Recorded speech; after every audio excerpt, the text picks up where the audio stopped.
My name is Vinitha Ranganeni, and I'll be presenting Exploring Levels of Control for a Navigation Assistant for Blind Travelers. This is work done at Microsoft Research in collaboration with Mike Sinclair, Eyal Ofeik, Amos Miller, John Campbell, Andrei Kolobov, and Ed Kutrell.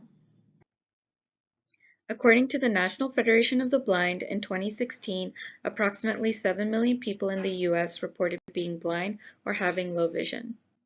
The two most commonly used mobility aids by blind and low vision people are the white cane and guide dog. However, it can take a very long time to master using a white cane, and it can take up to 6 months to start working with a new guide dog, and their working life is typically 6 to 7 years. As a result, only 2 to 8% of blind and low vision people use a white cane, and approximately only 2% of the remaining individuals use a guide dog. Several applications and devices have been proposed to assist blind and low vision people.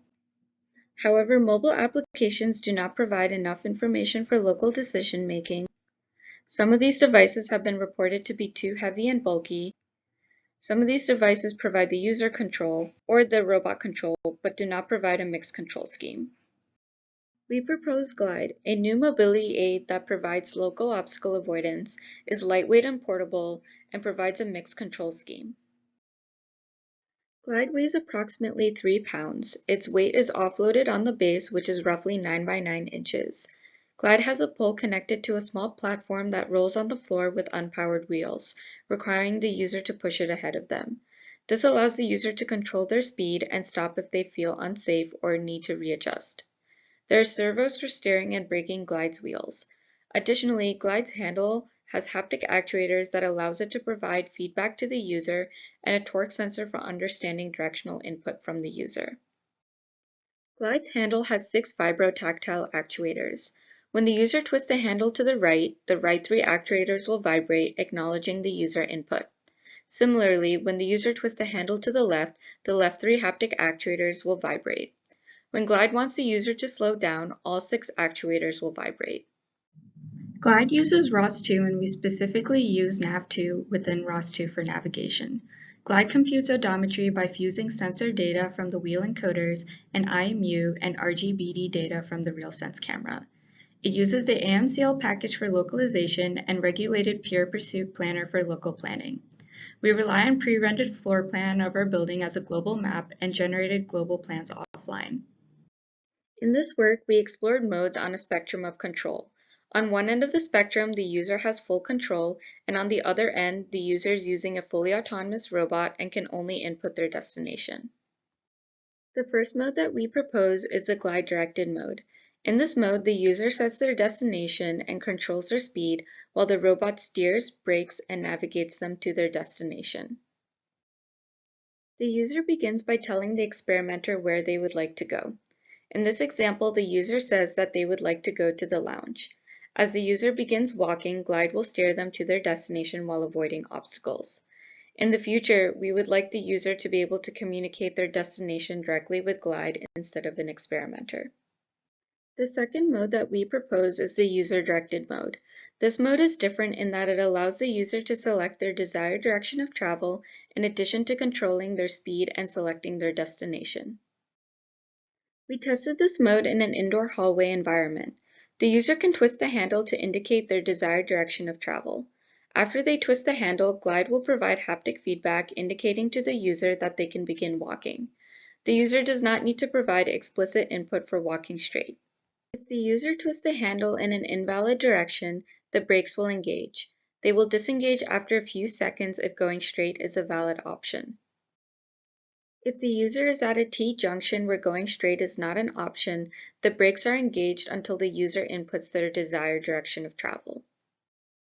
If there is only one valid direction, Glide will not stop and will continue to steer the user in that direction. We verbally inform the users of directions available when they reach a junction. Glide brakes at every junction and waits for the user to input their desired direction of travel and then guides them in that direction. In this example, the experimenter tells the user that they can go right to go to the kitchen or straight to go to the lounge. The user twists the handle to the right and Glide guides them in that direction and brakes at the next junction. The experimenter then tells the user that they can turn left to go to the lounge or right to go to the kitchen. The user twists the handle to the left and Glide guides them in that direction and brakes when they reach the lounge. We ran a user study with 9 blind participants. We began by introducing Glide and having the participant try the Glide-directed mode 3 times and fill out a questionnaire about their experience. Then the participant tried the user-directed mode 3 times, filled out a questionnaire about their experience, and concluded with an exit questionnaire. For every trial, we recorded the time taken and the number of errors caused by incorrect alignment with Glide. We did not counterbalance the modes because our goal was not to compare the 2 modes, but to do a general analysis about each individual mode. The correct way to hold Glide is directly centered in front of you. An error is when the user deviates from that position by rotating their body, rotating Glide, or holding Glide out to their side. For the Glide-directed mode, we had 1 course with 4 turns that the users completed. For the user-directed mode, we had 4 routes that the user could choose from, 1 to the kitchen, 1 to the lounge, and 2 to the work area. We had 4 main questions we wanted to answer. Did users trust Glide? Were users confident when using Glide? Was Glide easy to use? And did users' performance increase over time? To answer these questions, we asked participants to state their agreement with the series of statements on a Likert scale. About 70% of participants trusted Glide in the Glide-directed mode, and about 60% of participants trusted Glide in the user-directed mode. About 70% of participants agreed that Glide inspired confidence when they were walking in the Glide-directed mode, and a little bit more than 75% agreed in the user-directed mode. 100% of participants agreed that Glide was easy to use in the Glide-directed mode, and 95% agreed in the user-directed mode.